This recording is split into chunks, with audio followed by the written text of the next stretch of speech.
The Navy put 5,000 pigs and goats on board a fleet of warships. Then it dropped an atomic bomb on them. The ships were anchored in the lagoon at Bikini. Captured ones, worn-out ones, some that had just won the war. The animals were tied at the gun positions where the crews would have stood. The people who lived on Bikini had already been moved off.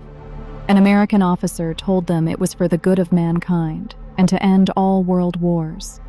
167 of them left. They were told they could come back. The first bomb was dropped from a plane on the 1st of July. It missed. It went off wide of where it was aimed and sank a handful of ships. The newspapers called it a dud. The Navy looked right. A fleet could take it.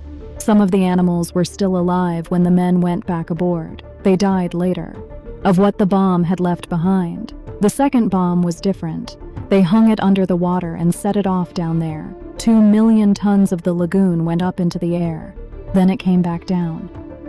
What came down was not water. It was the floor of the lagoon, and the ships and the bomb mixed together and made radioactive.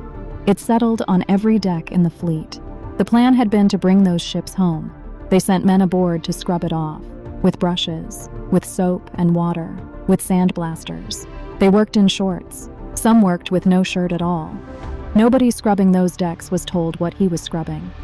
The officer in charge of radiation safety walked the ships and wrote that the lagoon could not be controlled. It took him weeks to get the third test called off. By then, 42,000 men had been there. They were ordered not to discuss it. That order held for 50 years. Some of them could not tell their own doctors what they had been standing on. The ships were towed out and sunk because nothing would come off them. The people of Bikini were never allowed home. 80 years later, the island still is not safe to live on. Nobody has ever agreed what Crossroads proved. But the men were never told what was on those decks, and the islanders were never given their home back. So which was the bigger lie? That the ships could be cleaned, or that Bikini could be lived on again?